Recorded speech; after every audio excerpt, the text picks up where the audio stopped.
Hey folks, welcome back. This video is preparation for Season 4, as it is now only a couple of weeks away, where we'll be discussing gear, damage profiles, and sims.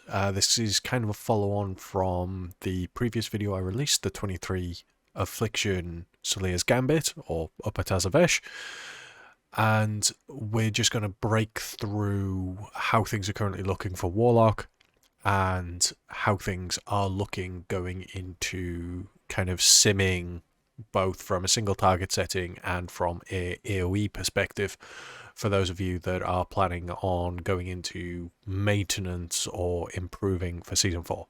Because obviously it's a time walking season, so there's no ahead of the curves or anything like that. But without any further delay, let's get into the main of the video. Hey folks, post-editing Aura here. Just chiming in before we get into the bulk of the video. This is a really long one. I will put timestamps below, and I hope you guys enjoy it. It was fun for me to make. I had a good bit of entertainment going through everything. But again, hopefully it helps you guys. I apologize, this is a really long video, much longer than I expected it to be, but timestamps are below, so please do skip to whatever bits you feel relevant. Or if you want to listen to it whole in a podcast format, please do.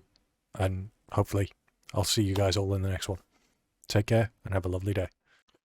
So, starting with Season 4 gearing as a whole. So, the Crucible is still going to be in effect, and Fated Raids are how we're looking at getting higher item level pieces. So, on a weekly rotation, you'll either be doing Castle Nathria, Sanctum of Domination, or Sepulchre of the First Ones. And depending on the difficulty you do, you're obviously going to get a range of item levels plus 26 what we currently have, roughly. So you're looking at maxing out your item level at somewhere between 304 and 311 in terms of total item level. Now, one of the big problems with this is it means that in terms of a pure BIS gearing perspective, you're going to be looking at only caring about the final 3 bosses in each raid tier for most of your gear outside of legs, boots, rings, and your secondary trinket. Everything else can be acquired from the last 3 bosses of any given raid, and with the Crucible, or the Catalyst essentially being a thing in Zereth Mortis, you're going to be able to convert those higher item level pieces at 311 for mythic difficulty into tier slots. So you can see on screen I've done a spreadsheet essentially of what I perceive to be what is going to be BIS gear and where they drop from. So Helm 311, the name of the piece of gear will obviously be your tier Helm. This also is making the assumption that legendaries you will pick and choose and play with what you want later, as denoted in the legendary section, so we'll get to that once we get there. The location for this is killing Sylvanas, and then crucibling the helm that drops from her, and obviously the stats it will provide you as a tier piece will be Haste Mastery.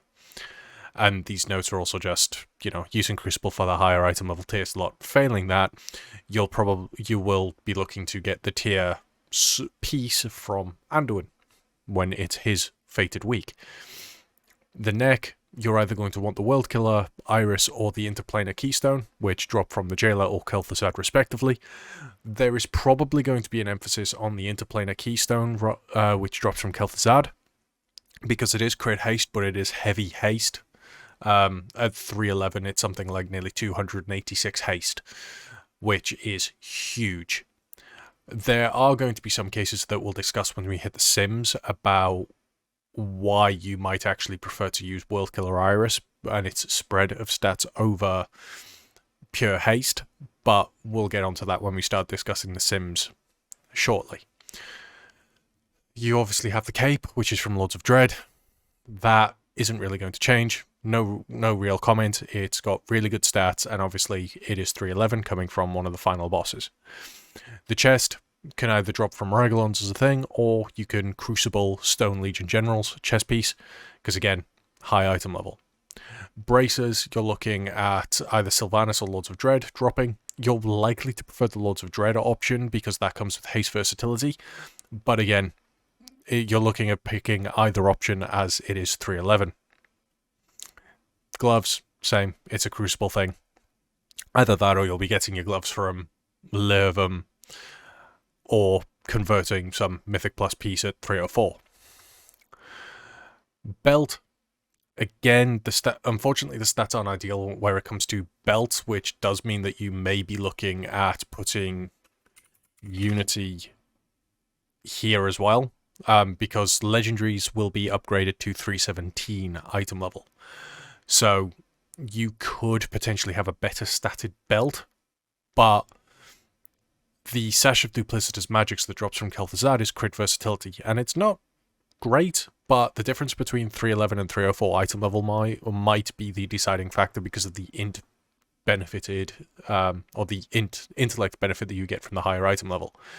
Unfortunately, legs and boots is where, from a cloth perspective, gearing is a little bit hit and miss because there is no high item level drop that comes in either of these two cases. So legs, you're likely to be using your tier legs. So Halondrus or just Crucibling a good pair of legs at high item level, which will net you your crit verse. And depending on simming and class tuning that we've yet to see for Season 4, obviously there will be the Destruction nerf, but we'll discuss that when we get more into the Sims.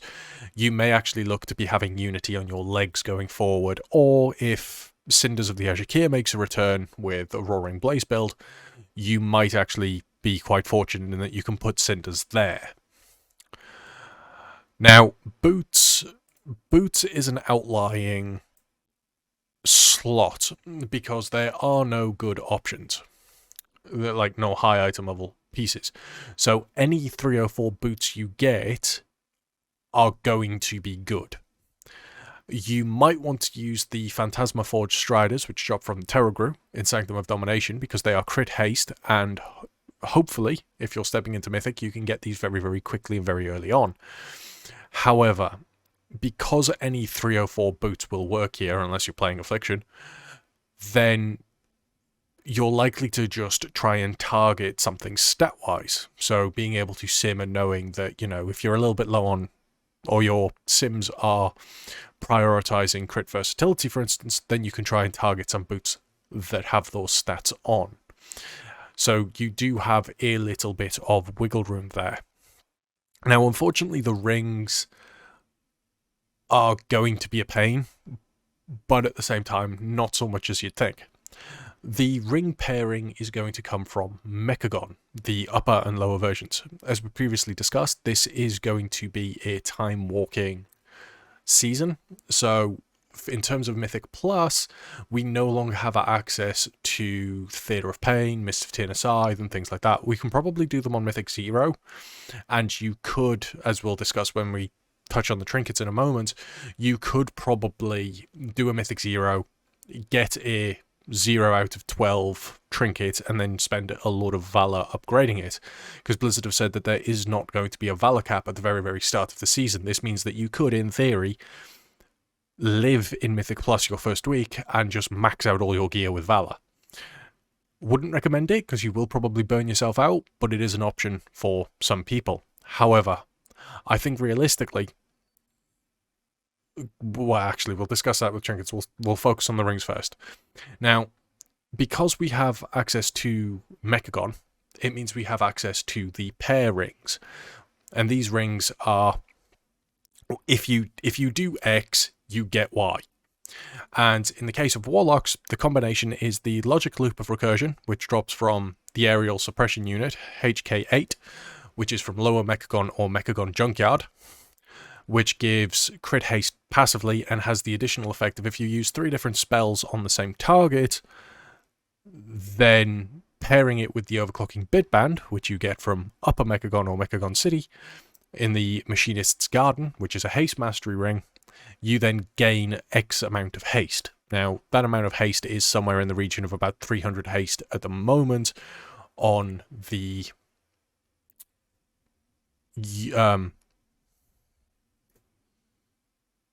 tooltip. Thank you. That word took me a while to get to. but that hasn't been scaled up to the correct item level yet. If you look on the PTR, it is still showing at about 130 item level-ish due to scaling, and hasn't been scaled up to 304. Now, during The Sims, it has been scaled up, so we can have a look at how much haste we think we're going to get from it. But it's still a considerable amount of haste, and by using 3 different spells and abilities, no matter what Warlock spec you're playing, you're going to be able to force this haste proc during moments you need it, whether it's lining up for your Tyrant, lining up for your Infernal, during your Infernal window, or even playing Affliction. So from a single target perspective, at least, you're going to see something rather interesting. It will change when you start getting into the AoE and scaling. But as a result, having this Kiss Curse benefit and utility is actually a lot better than just having 2 flat 311 rings, because of this additional haste that you're going to get from the fulfilling the criteria of the first logic loop. Now, discussing the trinkets, and we get into a unique part of Season 4. Starting with Trinket 1, you can see here is Kabbalist's Hymnal, which, for those of you that played in Season 1, are going to remember it from Sire Nathrius and Castle Nathria. Anyway, unfortunately, this is going to be a trinket that you will seek immediately. Now, for those of you that aren't going to kill Sire Nathrius or not going to quite get there, one of the interesting things with Season 4 is the introduction of what's known as the Puzzeling Cartel Dinar. And it's a currency to buy trinkets and or weapons, limited to 3 purchases for the entirety of the season. So you'll complete a quest, killing so many bosses, and after killing so many bosses, you are rewarded with Cartel Dinar, which you can then use to buy any trinket from any raid and or weapon. So you can get Maledict Opus and Tumbra's Shadow of the Cosmos if you really wanted to, or something like Kabbalist's Hymnal. And you can see I've marked it in red, and this is because of the key here. It is likely going to be a must-buy. The reason for this is because, and we'll discuss it with the Sims, and other Warlocks have also covered this as well, like Kalamazi and things like that, so please do go, obviously, see their content for slightly more in-depth about it. But due to how Kabbalist's Hymnal works, it is a rolling crit buff that is further amplified for the more casters in your group that have it. So think of a group-wide buff, for those of you that didn't know, like Elegy, where if you're all in the same covenant, you all get benefit and secondary stats. Kabbalist's Hymnal is very much similar, except the amount of crit that it gives you is amplified for the amount of people that are within the chorus, essentially, or the choir. Which means that this is likely going to be something that guilds, especially if you're continuing raiding going forward, are going to suggest that all casters buy this as soon as it is available. Obviously, there's going to be maybe 2 or 3 of your raiders that don't need to buy it, come the point where everyone gets their dinar, and those people might be fortunate enough that they can, you know, buy their second trinket, or maybe a weapon, which will be fantastic for them. But then what it means is that every caster will have this required trinket. And then, depending on your RNG, whether you've already got your Kabbalist's Hymnal, or by clearing Sanctum of Domination during its fated week, you were lucky enough to get a Shadowed Orb of Torment, you're likely to then fill up your second slot. What this does mean is if you're fortunate enough to only have needed to spend 1 Cartel Dinar on a trinket, it means that your weapon option then frees up, which you can see that the 3 weapons I have selected as green, and this is because this is very much going to boil down to how lucky you were in terms of your trinket collection, because you can buy 1 weapon. So if you only have 1 token left, because you've spent 2 of them to make sure that you had your BIS trinket, you're then going to obviously spend your last one on getting your Maledict Opus, which is a 311 weapon from Kel'Thuz's Zad. Now, they don't start off at 311. You will buy anything you buy with your Cartel Dinar is going to basically start off at its normal difficulty, and then after killing so many bosses, heroic bosses and then mythic bosses, you're going to be able to upgrade that item through its heroic and mythic variants as you progress through the raid and you're just playing week on week. So you're going to have that option. But if you've only needed to spend one Cartel Dinar on a trinket because you've been fortunate enough to get the other one to drop, or it's been traded to you in some way, shape or form, you can then spend your other two on ensuring that you have Entumbra, Shadow of the Cosmos, and Forbidden Truth. Now, whether you have a two-handed weapon or a main hand offhand, it's no longer as important necessarily as it used to be. Ideally, Entumbra and the Forbidden Truth will be better due to the verse stacking benefit that Entumbra brings. Damaging attacks grant increased versatility, stacking up to 10 times, and then once it hits its peak, it then doubles for a period of time before resetting and going on. So you end up with this this peaks and troughs of increased ramping damage throughout the course of a fight. And obviously the versatility will be better in things like Mythic Plus. With more verse, you become tankier and things like that. It's very good from like a healer perspective as well.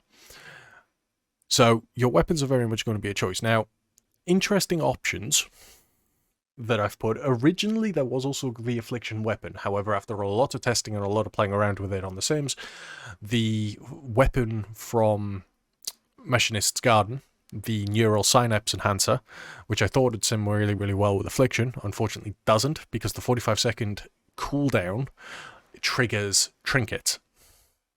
It triggers trinkets, and because of the intellect amp on it, it actually has a lower stat budget overall compared to these weapons. So it'll be good standby, but having that and two passive trinkets doesn't quite sim as well as Kabbalist's Hymnal and Shadow Orb of Torment. But for Flesh Render's Meat Hook, which is a haste on use 2-minute trinket which we'll be able to acquire from the Iron Docks, which is a Warlords of Draenor raid, it has slightly less pure intellect than other trinkets of its kind. So, whereas something like Kabbalist's Hymnal or Shadow of Torment may have, say, 128 intellect, Flesh Render's Meat Hook might only have 104, maybe 110 at the same item level. But it has a huge amount of haste attached to its on use every 2 minutes. And by huge, I mean it's nearly something like 1,000 haste. Which means that in some settings, this might actually be really, really strong, especially if you're playing a 2-minute build, like a 2-minute Infernal or a 2-minute, or the 2-minute Affliction build, where you're just going to go burr. The haste does DR because there's so much of it, but it's an interesting thing to keep an eye out and maybe play around. Because there's also the thing that if you're playing Wilfred's Demonology, every other tyrant is going to go burr and be more machine gun than demon. The other trinket that may be something that you may want to buy, depending on, obviously, your choices for trinkets and things like that, is the First Sigil. Now, the First Sigil has performed really, really well this tier so far. Like, fantastically well. And although the 5-minute cooldown is really chunky, the versatility is really good for progression, because it does give you a huge amount of versatility. And during key moments like Andu and damage amp phases, where you just get a huge amount of benefit from it.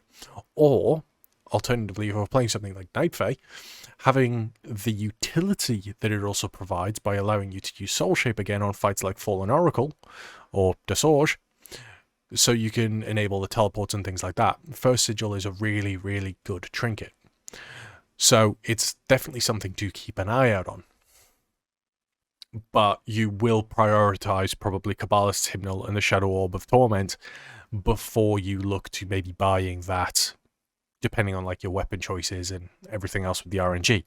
But a lot of this gear, unfortunately, is locked in from utilizing the Crucible and pushing it into converting highest item level gear you can get. Now, discussing the legendaries. Because of this, we're going to end up with situations where braces are pretty much now guaranteed to be your Rilford slot. You're not going to really want it on ring because of the Mechagon rings now in existence. And Unity is likely going to be moved into your legs purely because it is a slightly worse stat piece in terms of what the tier legs provide in crit versatility. Whereas Unity, you can have the correct stats or better stats for you. And it's also quite a high stat budget as well. Madness will remain on Helm. Really good place for it. And obviously it comes with a guaranteed socket early on. Now, for Affliction, we're going to be moving away from having Affliction or Malefic Wrath on gloves and having it on shoulders. And for the Wrath of Consumption, that will obviously go on boots. Now, let's go into damage profiles before we start talking about the Sims.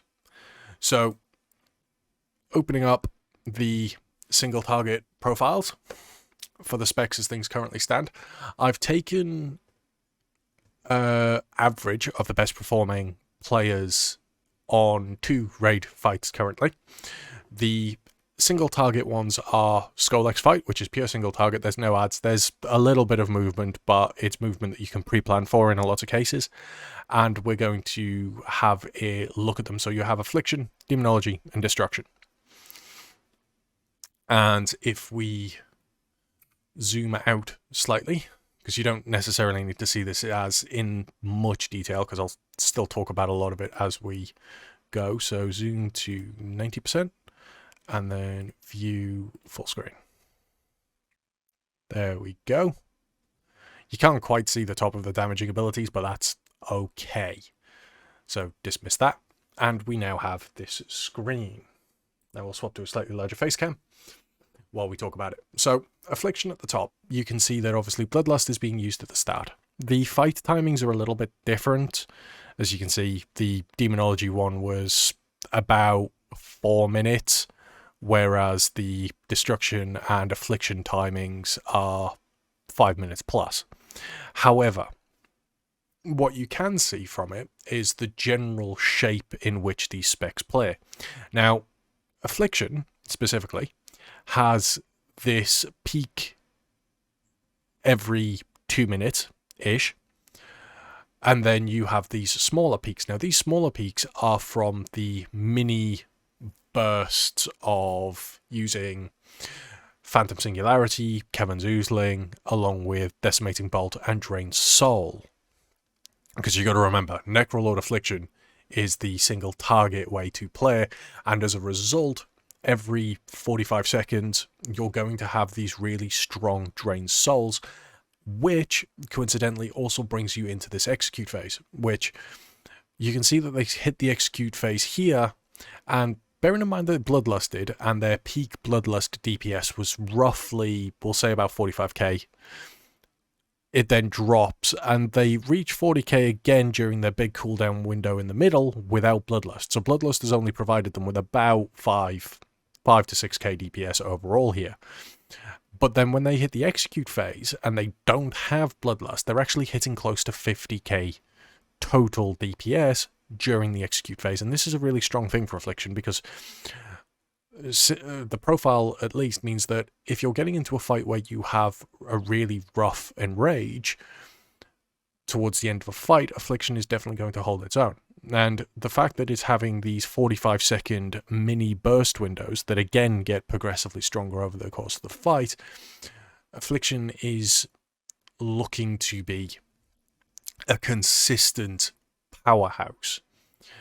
Obviously, things like power infusion and things like that will affect these later peaks as much, but outside of these peaks, Affliction stays relatively stable, especially once you've kind of hit the 50% health mark. Because you can see early on in the graph that you have this quite a steep drop, then we peak up again, steep drop, and then it kind of levels out, but it's quite low. So you're looking at about 9k-ish, with some places dropping to about 5k DPS. But then once you get past the 50% health mark, you are averaging even at your lower point, close to 9 to 10k overall. And then it's sustained, because you've got to remember, Drain Life also starts doing increased damage, and you can see that the point where you're hitting that 20% health mark is just after about 415, because 415 is when they've gone into another DPS spike with their Phantom Singularity, Drain Soul, and Decimating Bolt. But then after that, the actual damage that they're putting out starts climbing naturally, with a few crit peaks for things like Drain Soul, and then it accelerates.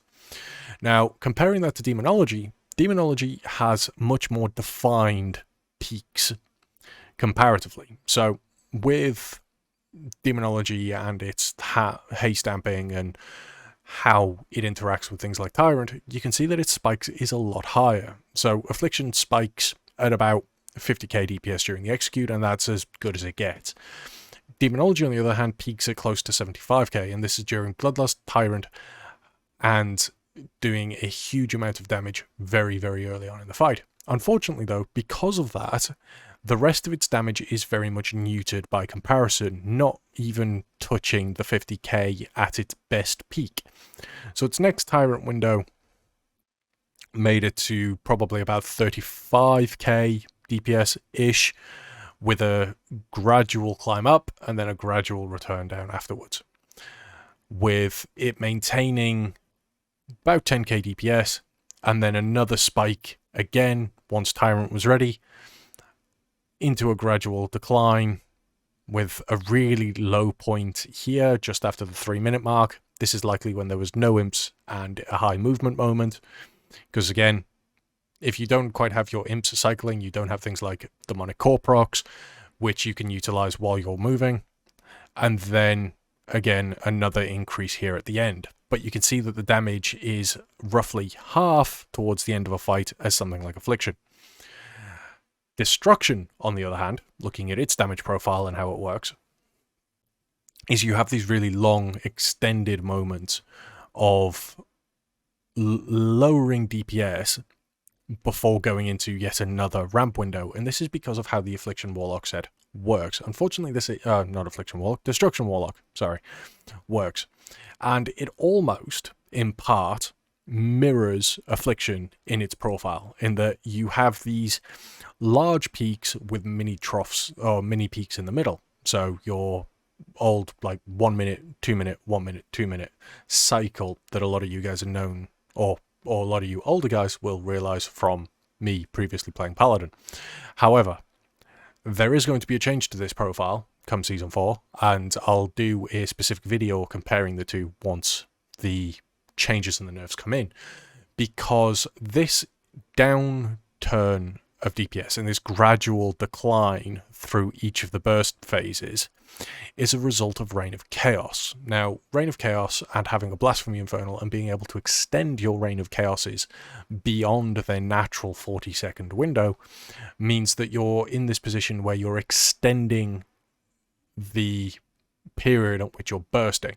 Now, comparatively to Affliction, Affliction peaks pretty quickly and then drops off pretty quickly. Like, you have your much more defined peaks and troughs, whereas Demonology's ramp is a little bit smoother, and then Destruction's it ramps very, very quickly, especially here at the start with Bloodlust, spiking up to 40k, and then takes almost 30 seconds from the point you spiked to the point where your DPS is trailing off. But by that point, because you've got Blasphemies rolling and your Reign of Chaos is still going, and you've already got quite a lot of shards coming in at this point, you can see that at the minute mark, you're then going back up.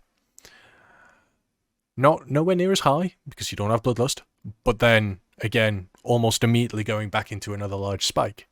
Now, this is also partially going to be down to getting buffs like Benevolent Fairies from Night Phase, cooldown reductions from that, and things like PIs, but you can see that Destruction is very much almost constantly in a cycle of either rising or climbing. It doesn't stagnate at any point, unlike Affliction or Demonology.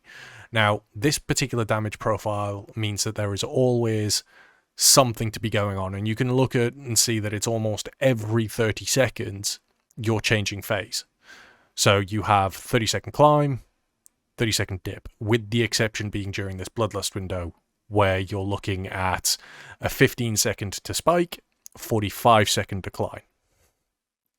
And then it does follow that almost 30-second trail throughout the entire course of the fight. Demonology, on the other hand, is much more every minute you're going to have a window which lasts for about 8 seconds, which is your Tyrant, which is no, or shouldn't come as a surprise to anyone that's currently played. A lot of your damage is tied to Tyrant. So much so that when we go across to the AoE side of things, the graphs look completely different. Now, this fight is taking Vigilant Guardian. It is a cross between AoE and ads for about 60% of the fight, and I thought it was a much better comparison for DPS profiling rather than using something like Prototype Pantheon or Livum, because there's a lot of cheesing on those graphs, and some of the graphs don't look anything alike across the classes. However, this is a pretty standard view of the specs for this fight. Now, Affliction, again, very consistent.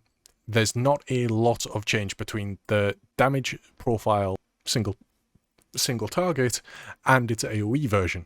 You still have these incredible spikes, and then these smaller spikes in the middle, which are your Seed of Corruptions, your Malefic Raptures, and just general AoE part of like having lots of dots out and things like this, with your Dark Glare, Vile Taint, ramp windows coming in every 2 minutes and doing an incredible amount of damage for it. You can see that the Bloodlust doesn't quite line up, unfortunately, for the Affliction timing here, but you can see that even without that, and in an AoE setting, you're looking at spiking at about 75k DPS for an Affliction Warlock here at 2 minutes 30. This will be the moment in the fight where there are a lot of ads. You're looking at probably about 2 to 3 packs being present and stacked on top of the boss. So this is a really good moment for Affliction, because you've got all your haste amp through your Dark Glare, Dark Soul Misery, any trinkets that were popped,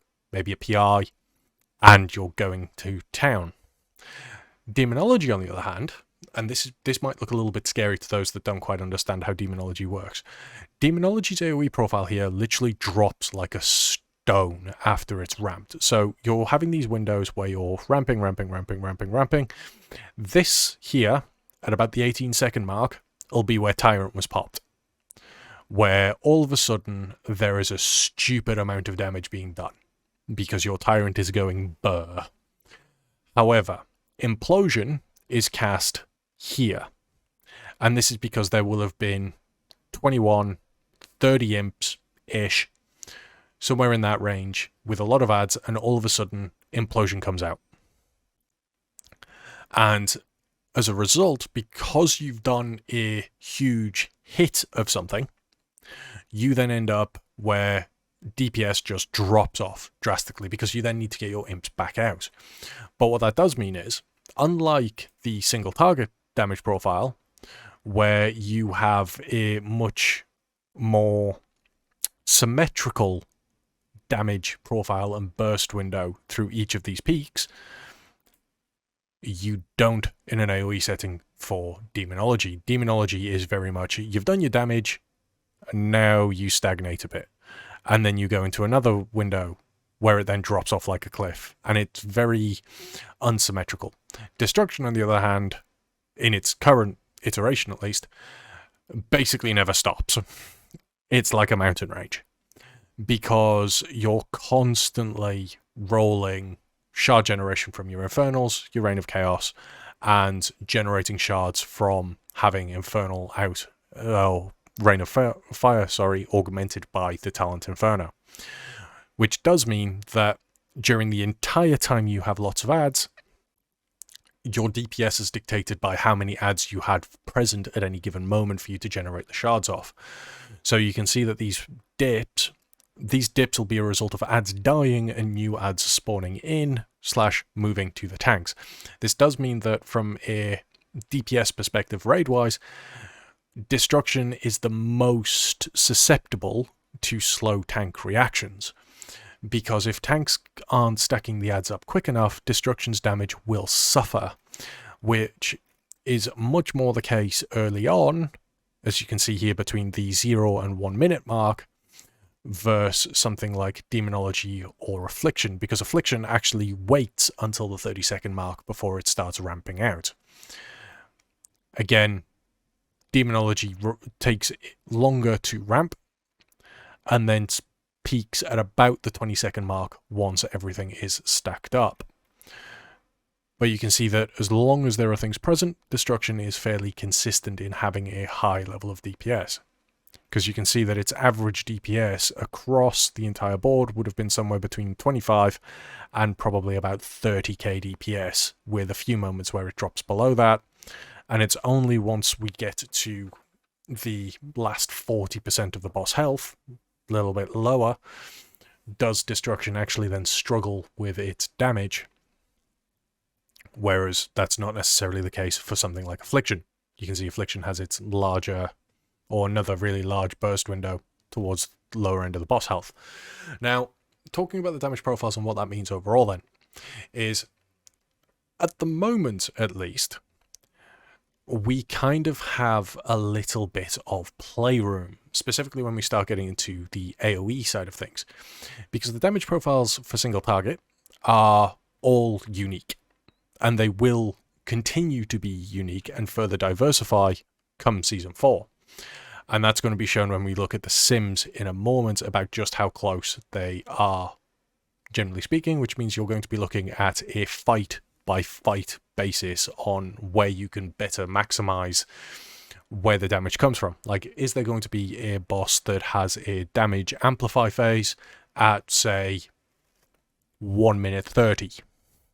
If so, that'd be a perfect window for a Tyrant, because you'd be able to either hold your Tyrant, or if you chose to not use Wilfred's, you could use a different legendary, say, I don't know, Implosive Potential, perhaps, on something like Huntmaster Altmore, I think it is, generally the second boss of Castle Nathria, because you may have 2 or 3 mobs during that 1 minute phase, or at that 130 mark where there's a damage amp. You've got 3 targets, which means you can haste amp your Tyrant, and you can just go burr. Comparatively, something like Affliction, that is pretty much locked into 2 minutes, or a 2 minute 20 cycle for its CDs, because you've got to remember, by playing Necrolord Affliction, you're playing a 45-second mini burst build, but due to that, it does end up pushing your Dark Glare and Dark Soul Misery back by about 20 seconds. So you end up with a 2 minute 20. So you can burst on pull, then it's 2 minutes 20, and then I believe it ends up at something like 440, 450 is your next burst-ish. Because obviously you're pushing things back. Now, there are points where you will obviously hold the cooldowns for slightly more important phases, like come the execute phase, like just as you get below 20% health, all of a sudden your Drain Soul is doing more damage, Decimating Bolt's going to do damage, so you can get a lot more benefit out of using Misery there than, say, if you used it 30 seconds earlier. But something that's interesting to think about, whereas the AoE side of things, again, the fight is going to dictate what you use. Now, if there's going to be a lot of ads, then destruction is still going to be king. If there's ads but it's funnel, then Demonology, perhaps. But if you just want to get everything down at the same time, then Affliction.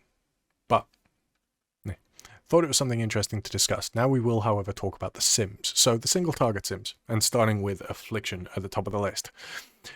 Now, this gear is using a lot of what I previously discussed in the gearing plans, and that is where a lot of these Sims come from. So if you want links to the Sims, I will put them below in the video, and you can have a look at them. But Affliction is optimizing to use World Killer Iris over the other neck, the interplanar keystone, as you can see here, it's still using Necrolord, because Necrolord will be the best for single target. The overclocking bitband and the loop of recursion are used, along with Shadow and Tumbra. Now, the interesting thing here is for single target, at least, due to the enchantments, at the moment we tend to use Celestial Guardians because it's raw intellect, but interestingly, it is currently simming better with Sinful Revelation. Now, the top 3 has a difference of about 20 DPS. And that 20 DPS comes with the things like the Forbidden Necromantic Tome, which is a crit tome from Kel'Thuzad Zad rather than Kabbalist Hymnal. Now, the Forbidden Necromantic Tome does not increase during the more members of your group that have it. So, bearing in mind that this was simmed with 0 members of the party. So you are the only one in your party that has Kabbalist Hymnal. If any of your other members start using it, obviously Kabbalist Hymnal will improve in value drastically. Now, that means, because to read the tooltip, join the Crimson Chorus. Every minute, your crit strike swells by 480 over 30 seconds before returning to normal. This effect is increased by 5% for each member of the Crimson Chorus in your party. And in a raid setting, generally speaking, you're going to want to try and have a full group of 5 people for this. And unfortunately, with it being over 30 seconds, it always means that you're going to be getting less during your down phase.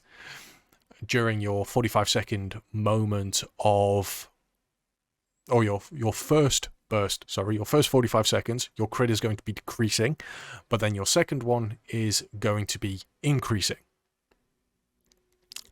Or you'll be catching it just as it's increasing, and you'll go through this ebb and flow a bit like the mage talent, where it cycles through passive damage increasing. Nothing you need to worry about too much, but there will be points where you do time it nicely. But all in all, it's just a nice amount of crit. Now, if we look at the bitband, the overclocking bitband, it has the proc is 92 haste for 15 seconds. Don't know how accurate that is in terms of the sims, but you can see that alone it is giving 273 haste, then 68 mastery, which is a huge amount of haste on a ring anyway. And with the 92 haste for 15 seconds, if you use 3 different spells or abilities on the same target, you're likely to have a very high uptime on it, especially as Affliction, as you reapply your dots, because as long as you don't use something like Unending Corruption, you're looking at every 15 seconds, every 15 to 20 seconds, you're going to be refreshing your dots anyway. So, quite a strong build, and in my case with my sims, 21,528 DPS. Moving on to Demonology then.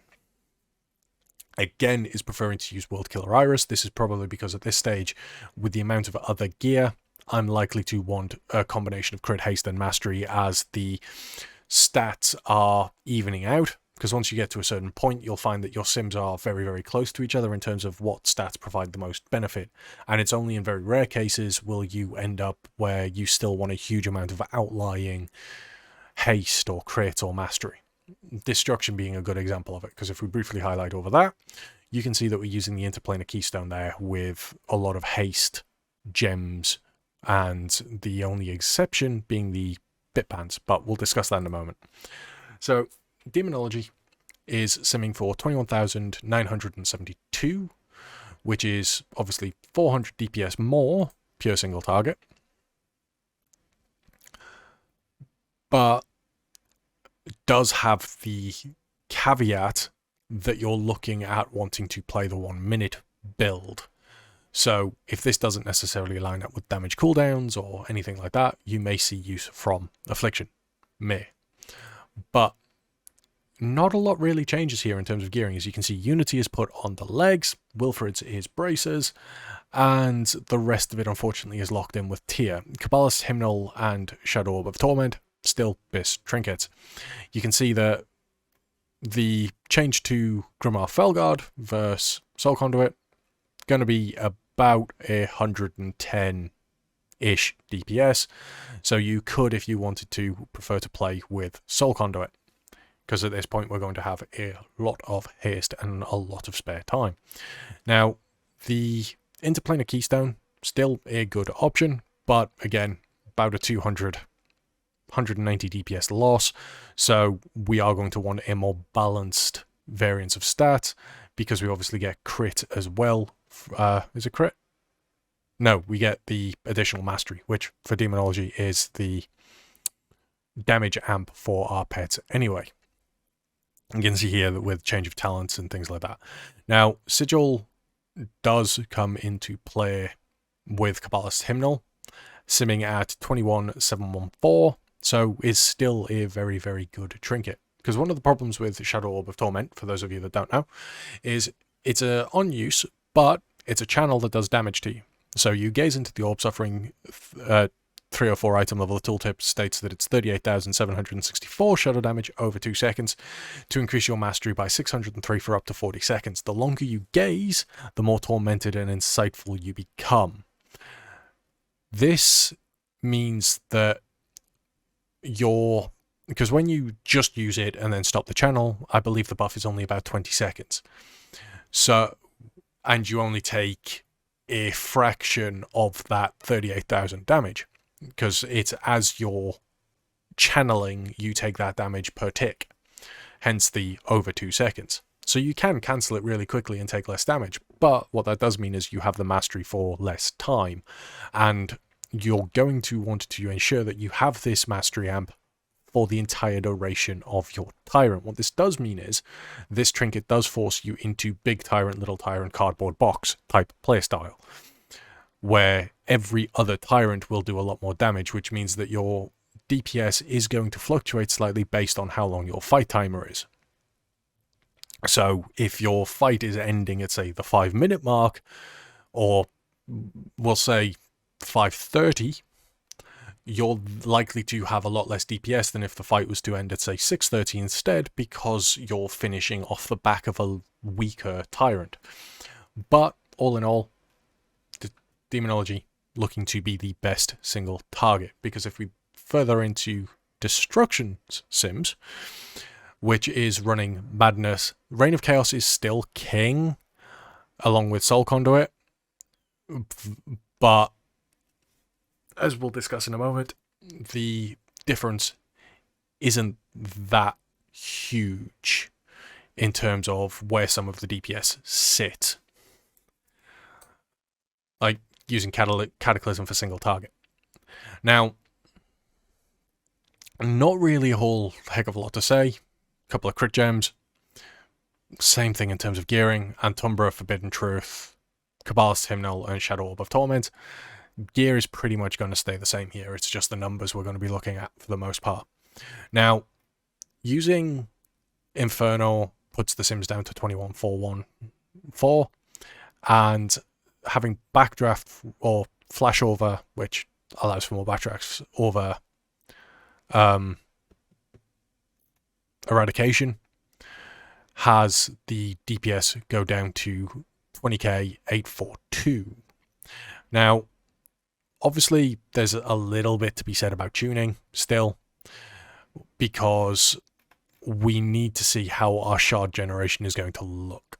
Because there is, and we'll discuss this more once we get into the Destruction AoE side of things, because with the Reign of Chaos nerf being tied to our large Infernal, rather than the Blasphemy Infernals, this does mean that once Season 4 hits, an Affliction or a Destruction Warlock's build is actually going to line into a 3-minute playstyle, which does mean that the Shadow Orb of Torment,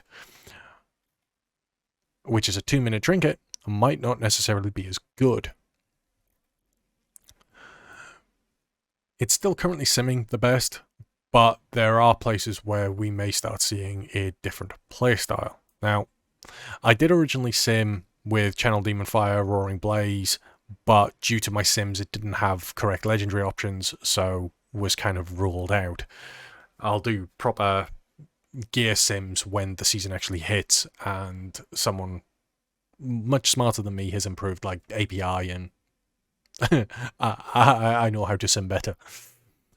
But you can see here that just equipping, because of basically the lower sims, just equipping Madness using Flashover and Infernal still netted essentially a 4k increase.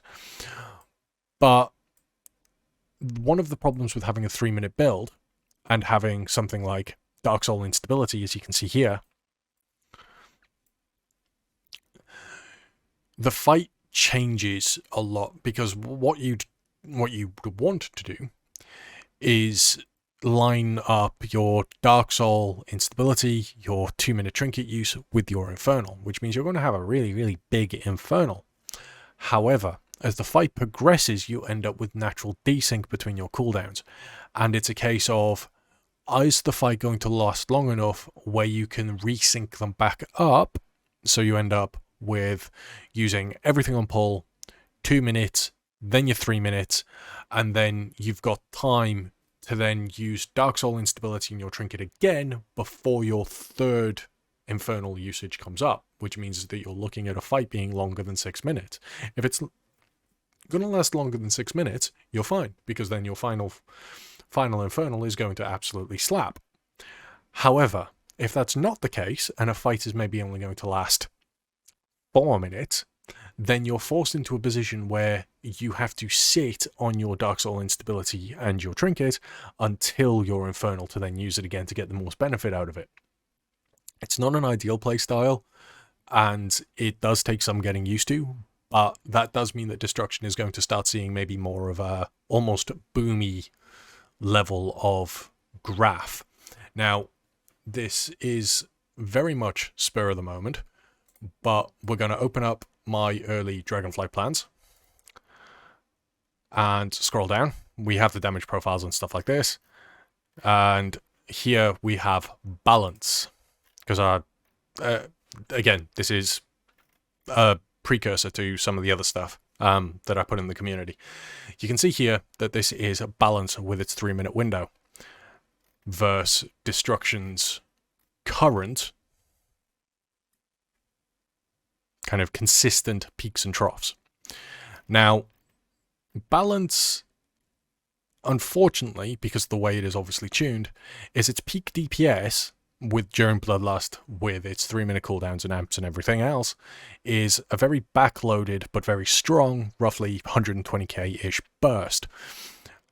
But without Bloodlust, you're looking at hitting somewhere in the region of about 60k DPS. That again is very rear loaded, much like Destruction's, because Destruction does take some time to climb up to where it needs to be, and then it kind of trails off.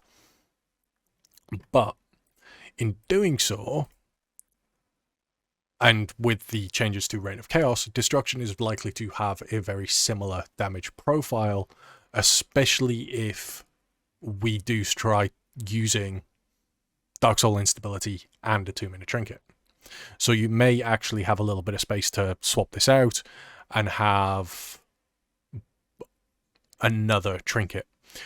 Obviously, having the first sigil will further amplify Destruction's boomy-esque profile, but again, we'll discuss that more in depth once Season 4 actually hits, and if there's been any more tuning passes. Don't think there will be, but we never know. Now on to the interesting thing with the AoE side of things. Now, unfortunately, this was 40-second patchwork 10 targets, so this is going through Mythic Plus keys and assuming that you're just trying to do as much AoE as you can within a 40-second window. Does assume cooldowns, but unfortunately for Affliction, 121k, which is quite good. Don't get me wrong, it's respectable. Unfortunately, it doesn't come anywhere close to the other two specs. Now, my simming did go a little bit awry, so we do have a Helm Unity in leg slot. Don't quite know how that worked. I think I got the wrong ID, but still putting Unity embroidered Boots of Wrath the rest of the gear is pretty much identical to what we're running normally, or we will be running, and it's using Nightfear, where Dreamweaver, rather than obviously Necrolord for single target, with Vile Taint and Absolute Corruption being its best. Haunt does net a 30 DPS decrease over Shadow Embrace, so you could probably get away with it. And just flat dropping Unity completely is netting 120k DPS, which kind of goes to show the Unity effect not really providing that much for Affliction at this level for this period of time, for 40 seconds. So, unfortunately, Affliction AoE not looking like it's going to be the thing. So, we'll have a little bit more playing around, but from a Season 4 perspective and doing keys, we're going to have to see how the affix works in relation to stat amp and pathing. Because a really big part of Affliction will be pathing and how big these pools can be. Because remember, this is 10 targets for 40 seconds. How many places over the course of a dungeon are you, like, over the dungeons that we've got, whether it be Mechagon, Karazhan, Iron Docks, or Grimrail Depot, are you going to be pulling 10 targets, and are they going to last 40 seconds? Demonology, on the other hand, is pushing nearly 190k DPS using Implosive Potential. This does mean that you're going to actually want less haste overall over the course of your gear, hence the World Killer Iris, and having versatility / mastery in a lot of the gem slots. Now, again, Grimoire Felguard is being used here because Grimoire Felguard is more of a bursty talent.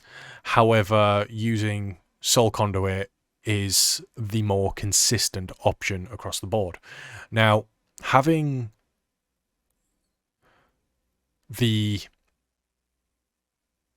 Grim Inquisitors legendary does set you back to just shy of 170,000, and this is because you've got to remember that Implosive Potential is going to give you a lot of haste amp during moments. What this does also mean is that once, like, because we'll discuss the season, actually, yeah, we'll discuss the Season 4 topic now while we can.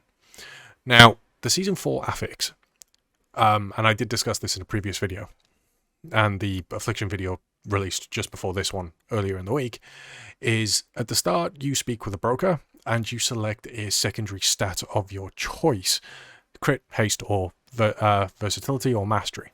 And throughout the course of the dungeon, there are mobs, Nathrazim, Dreadlords, that are disguised as mobs throughout the dungeon. And when you defeat them, the broker in question puts them in a cage, takes them away, you've captured them. And as a result, you then get 2% of a stat, 1% if you choose versatility. Now, what this does mean, especially through something like Grimrail Depot or the Iron Docks, where in Iron Docks we had 30% of a stat, this means that for Demonology, you can have 30% additional mastery. Because if you're running Vision Implosive Potential, you're not really going to care about the haste. This does mean that during boss fights, Implosive Potential is going to have a little bit more of a problem, because Implosive Potential's strength at the moment comes from being able to implode the relics at the start of a boss. So Implosive Potential is very much likely to become the coordinated group legendary, whereas having something like Grim Inquisitors, which is a consistent, I don't really care what the tank's doing, because it just amplifies the damage of your Core Dreadstalkers based on your shard spends, means that this is likely to what you're going to be seeing in most group content, about 170k DPS in these larger pulls. But for pulling onto bosses and things like that, if you have a tank that is willing to pull adds onto a boss, then paired with the increased haste and the increased mastery you get, your tyrants are going to absolutely slap. We're probably going to still see some dungeons like Iron Docks, for instance, really good example of it, because a few of those do allow for Implosive Potential on boss fights. Second Second boss is a council fight in Iron Docks. It's 3 target cleave, which just so happens, if you stack them all on top of each other, to be perfect for implosive potential. And the final boss as well has 3 attackable targets, again if you can stack them for the first portion of the fight. And the third boss in Iron Docks will spawn adds over the course of the fight by unlocking cages, and then it's a case of stacking and fighting. So in that dungeon at least, implosive potential might actually be really, really strong, just because it's how you deal with the first boss you might have a bit of iffy with. But the haste and mastery amp does mean that your tyrant is going to be almost, Plaguefall Necrolord levels of we go burr, and you're pulling 70, 80k DPS because your tyrant's just turned into a machine gun turret. So something to look forward to and something to play around. I fully suspect that Demonology is likely to be a really good and powerful mainstay / bread and butter spec for a lot of people going forward. And then you have the redhead child of the family, Destruction. Destruction, 40-second, 10 targets, is showing up as being 215,696 DPS. This is obviously my sim utilizing Unity in legs, Wilfred's as you'd expect, 2-minute build. Dark Soul instability for the 2-minute build with Reign of Chaos and surprisingly using Cataclysm rather than Inferno. Obviously this is 40 seconds. With it being 40 seconds you get 2 applications of Cataclysm through the pack, and Cataclysm does a considerable amount of damage within its 8-yard radius anyway. Now, with overclocking Bitband, having Cataclysm in the rotation does enable for more haste, but scrolling down slightly, you will actually see that Fire and Brimstone will still net you 205k over having the likes of Inferno. And this is because with Fire and Brimstone, Incinerator's going to cleave and generate you a lot more shards, to the point where, especially in these larger pulls, you can be in a situation where you're casting a Rain of Fire or something every other spell, because you're Incinerate, Rain of Fire, Incinerate, Rain of Fire, Incinerate, Rain of Fire, and apply your Immolate and having those rolling through. Your Blasphemy Infernals are going to generate shards as well. So there's a lot of shard generation for there, whereas this is very much your bursty, I want to do a lot of damage as quickly as I can situation. Trinkets are also going to be up for debate here as well. So you can drop something like Kabbalist's Hymnal and have Elegy of the Eternals as a stat stick. Running a double stat stick here is still a good option, with it averaging at 206k DPS. Now, running a double stat stick pairing is generally not ideal. You generally want to have it on use. However, by having the on use, especially an on use that you have to channel beforehand, it does apply some level of coordination and communication as well.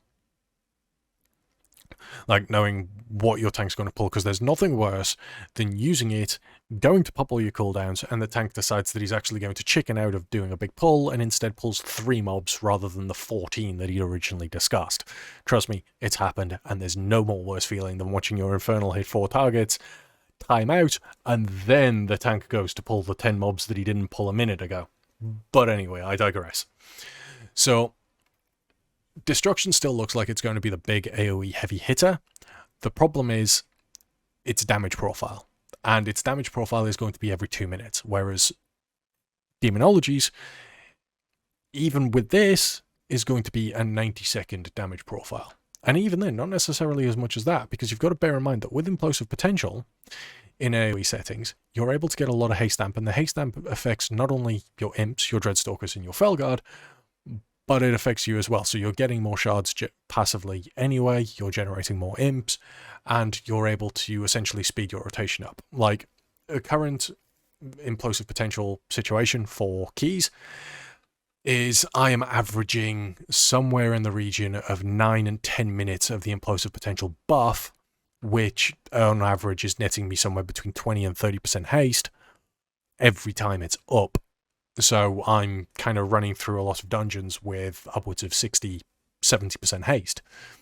And if I have that going into the Season 4 affix and the additional, saying 20 to 30% mastery bonus that I'll be getting by capturing these Nathrazim, Tyrant and Dogs, specifically, are going to do a huge amount of damage, which is going to be impressive with obviously Tyrant windows, but it means that something like Grim Inquisitors as well is also going to see a lot of use, especially if you're pugging and not able to coordinate as much.